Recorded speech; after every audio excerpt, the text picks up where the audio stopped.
Halo, assalamualaikum warahmatullahi wabarakatuh. Ketemu lagi dengan saya, Pak Cahyo. Hari ini kalian semua siswa dan siswi kelas 11 MIPA kita lanjutkan tentang materi di mata pelajaran matematika peminatan. Untuk yang sesi pertama kemarin kita sudah mempelajari tentang penyelesaian persamaan trigonometri, di mana persamaan trigonometri tersebut itu menghasilkan positif, artinya hasilnya positif kan begitu ya. Kalau hari ini kita masih melanjutkan yang sama, tetapi hasil dari persamaannya adalah negatif.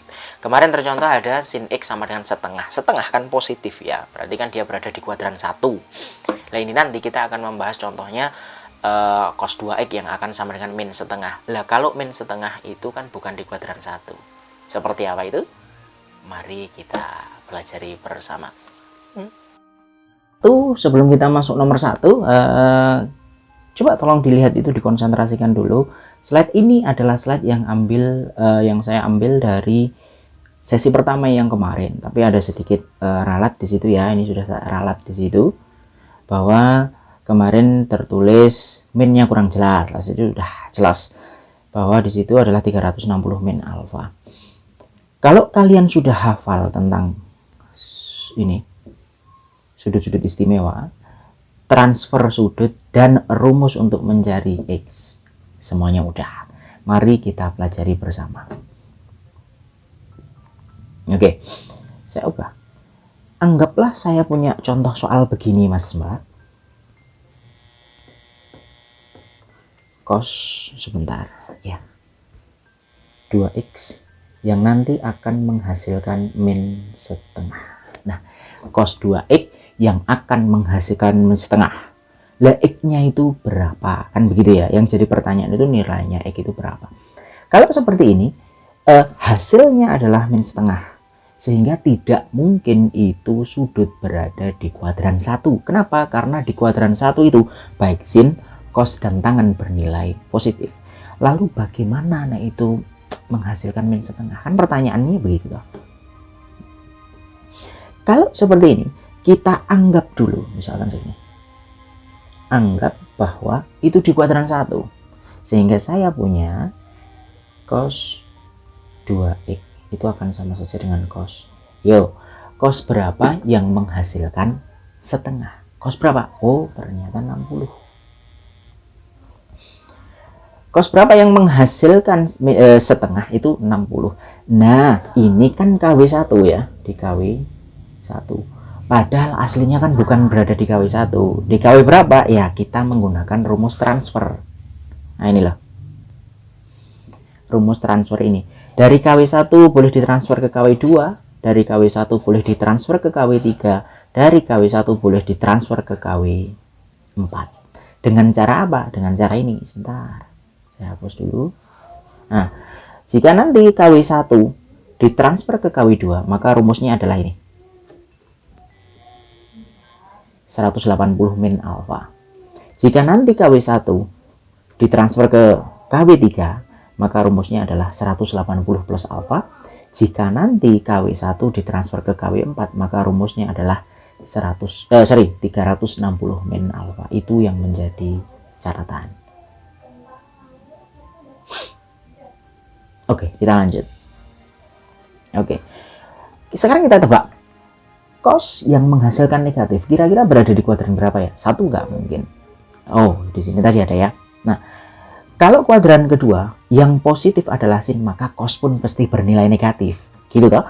Maka tadi sudut 60 yang berada di kuadran 1 kita transfer ke KW2. Kenapa? Karena cos yang bernilai negatif itu salah satunya berada di KW kedua. Oke, yuk kita lanjutkan. Transfernya apa? Oh, ini KW1 mau ditransfer ke KW2. Nah, dengan cara apa? Dengan cara begini. Jika alfa di KW1 tadi adalah 60, maka transfernya ke KW2 tadi rumusnya apa? 180 min alfa. Begitu tuh. Sehingga di sini alfa di KW yang kedua itu ya 180 min 60. Gitu. ketemunya 120. Oh, berarti tujuan soalnya ini cos 2x yang akan menghasilkan min setengah itu adalah cos 2x cos 120. Begitu. Sehingga 2x ini akan sama saja dengan 120. Nah, inilah yang disebut sebagai alfa pertama. Ya, dari yang kemarin kalian pun udah belajar loh. Yang alfa pertamanya adalah yang akan kita masuk ke rumus cos. Itu cara untuk mentransfer Mas Mbak dari KW1 menuju ke KW yang lainnya. Kenapa tadi dibalik pilih KW yang kedua? Karena cos salah satunya yang negatif ada di KW2. Loh, saya nggak mau ke KW2 Pak. Boleh kalian transfer ke KW3. Kenapa? Karena KW3 yang positif adalah tangen. Berarti cosnya pun negatif. Tapi jangan ditransfer ke KW4. Karena KW4 cosnya positif. Padahal di soal yang diminta adalah cosnya bernilai negatif. Konsep ini tolong kalian pahami terlebih dahulu coba. Ini tadi alfa pertama gitu ya. Yuk, setelah diketahui bahwa alfa pertamanya adalah 2x sama dengan 120, maka gunakan rumus cos. Rumus cos tadi apa? Nah, ini ada dua rumus cos. Yaitu x sama dengan alfa plus K360 dan x sama dengan min alfa plus K360. Di sesi pertama sudah saya jelaskan. Yuk balik. Rumus cos. Di sini apa tadi? X sama dengan alfa plus K360. Lah berhubung di sini alfa pertamanya itu adalah 2x sama dengan 120, ya di sini 2x sama dengan 120. Tak geser dulu. Plus K360. Baru disinilah boleh disederhanakan dengan dibagi 2. Sehingga saya ketemu X akan sama dengan 60 ditambah K 180. Lah itu persamaan yang pertama. Kemarin kita harus menentukan ya Mas Mbak. Kalau saya punya X sama dengan 60 plus K 180 itu K-nya berapa? K itu adalah bilangan bulat. Boleh 0, 1, 2, 3 dan seterusnya. Boleh min 1, boleh min 2, boleh min 3. Terserah. Intinya adalah begini. Jika saya K mengambil 0, maka nilai X adalah 60 ditambah 0 kali 180. Kan begitu? Sehingga X-nya 60. Intinya adalah jawaban akhir X-nya tidak melebihi 360, tidak kurang dari 0. Itu syarat utamanya. Berarti yang pertama selesai, yaitu X-nya adalah 60. K yang kedua, maaf ini kurang jelas. K yang kedua tak ambil 1, anggaplah. Nek diambil 1 kan berarti di sini itu X akan sama dengan 60 ditambah 1 kali 180. Kan begitu? Sehingga X-nya akan ketemu 60 tambah 180 berapa? 240. Nah, X yang kedua adalah 240. Karena X yang kedua 240 dan itu belum melebihi 360, maka boleh dimasukkan. Kalau K-nya 2 gimana? Jelas tidak masuk karena 2 dikalikan 180 sudah 360 sendiri. Berarti tidak masuk di situ ya. Oke. Sampingnya aja lah biar hemat. Nah gitu. Untuk rumus yang kedua itu X sama dengan min alfa plus K360. Nah itu rumus yang ada di atas tadi, kalian scroll lagi atau tak scroll kan lah. Nah ini ya, X sama dengan min alfa plus K360. Sehingga kita boleh mengerjakan bahwa di sini alfa pertama tadi adalah 2x, itu adalah min 120 ditambah K360. Dari sini semuanya tak bagi 2. Selalu seperti itu ya. Sehingga X akan ketemu min 60 ditambah K 180. Yuk, K-nya berapa yang masuk? Kalian udah paham lah. Jika K 0, tidak mungkin karena 0 nanti, nah ini 0. Kan berarti 0 min 60 jadinya min 60. Nggak masuk. Bukan itu. Nah, kalau 1 gimana? Oh 1, misal 1, maka X-nya akan ketemu min 60 ditambah 1 kali 180 ya 180. Jawabnya adalah 120. Ya toh? Min 60 plus 180 kan 120. Jika K2, Maka X sama dengan, saya naikkan lagi, min 60 ditambah, nah K-nya 2 berarti kan 360 ya. Ya maaf ini tidak jelas, saya hapus dulu. Tambah 360 ya, karena 180 kali 2 itu adalah 360, sehingga X-nya adalah 300. Selesai. Maaf, 300 kok nulisnya 360. 300, nah begitu. Sehingga kita punya jawaban ini. Lah nek K3 gimana? Udah jelas tidak masuk K3. Berarti HP atau himpunan penyelesaian di sini adalah X-nya. Yang mana X-nya? X-nya adalah ini. 60, 240, 120, 300. Gitu ya. Boleh tak tulis jawabannya. Ini tadi 60 derajat, 120 derajat, 240 derajat, 300 derajat. Oke, caranya begitu nggih untuk menentukan nilai X. Jika hasilnya negatif harus kita transfer dulu.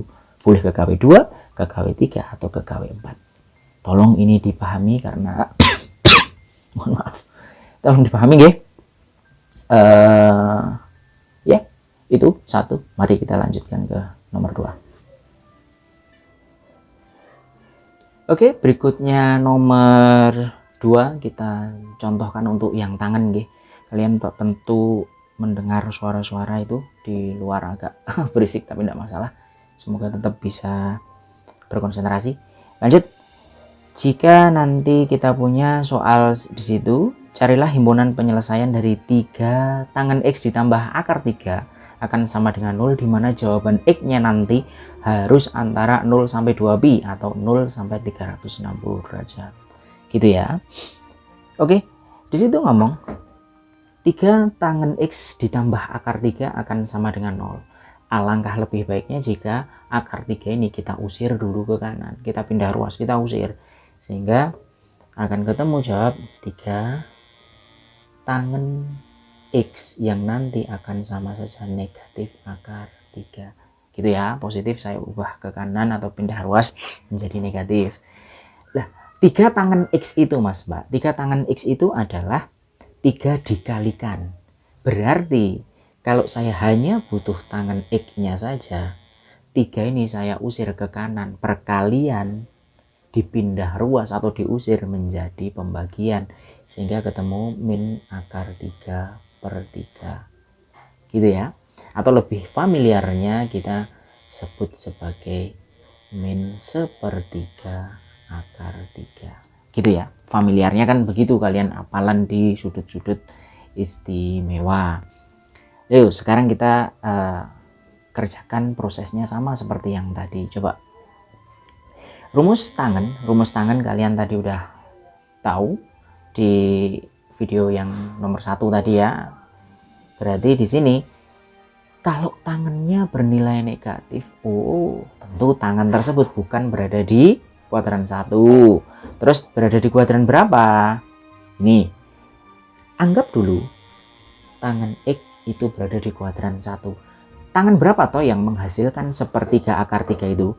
Ternyata adalah tangan 30 derajat, kan begitu ya. Sehingga di sini X-nya akan sama saja dengan 30 derajat. Itu jika di KW1. Padahal pertanyaannya apakah itu berada di KW1? Tentu tidak, kan begitu ya. Kenapa? Karena KW1 itu hasilnya pasti positif. Tangan yang menghasilkan negatif kemungkinan berada di KW berapa? Benar, KW2 dan KW4. Kita transfer sajalah ke KW2. Berarti di sini KW2, KW1 kita transfer ke KW2. Gitu. Sehingga alfanya yang ada di KW1 tadi adalah 30 derajat, ditransfer ke KW2 dengan menggunakan apa?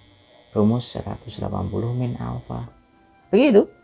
Sehingga alfanya akan ketemu. Ya 180 min 30 gitu aja lah. 150 derajat. Itulah alfa yang ada di KW kedua. Sehingga tujuan pertanyaannya itu adalah tangen X yang menghasilkan min sepertiga akar 3 itu janjane ngeten tan 150 derajat. Begitu. Sehingga X-nya akan ketemu 150.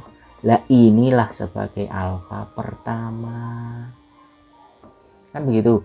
Loh kalau ada alfa pertama tentu mesti ada alfa-alfa yang lainnya dong Pak. Iya betul. Maka untuk mencari alfa yang lainnya kalian punya rumus tangan. Rumus tangan kemarin atau yang tadi di rumus bagian ketiga tadi apa? X akan sama saja dengan alfa plus 100 K 180. Nah gitu. Mudah bukan? Rumus itu apal, selesai. Sehingga alfa yang pertama tadi masuk siapa? 150. Oke, berarti X akan sama dengan 150. Begitu ya. Ditambahkan dengan K 180. Tinggal kita menyesuaikan. K-nya siapa yang masuk? Jika K-nya 0, berarti di situ X-nya adalah 150. Saya scroll dulu. Ditambah K-nya 0, ya 0 kali 180 ya 0. Ya ginilah. Oke, berarti kalau K-nya 1 warna negatif, misalkan ini negatif 1 ya. Nah, saya hapus dulu. Kalau ini min 1 berarti jawabannya adalah 150 150 ditambah min 1 kali 180. Itu kan berarti min 30. Oh, ini tidak memenuhi. Kan gitu. Kenapa? Karena jawabannya harus minimal 0. Kalau min 30 nggak masuk. Berarti min 1 nggak masuk ya. Sekarang kita K1. Jika K1,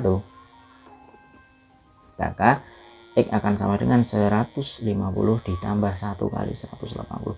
Nah ini masuk. X-nya adalah berapa? 150 ditambah 180.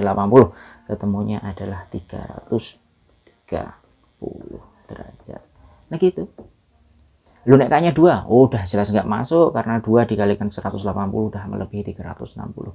Nah berarti HP di soal ini itu tadi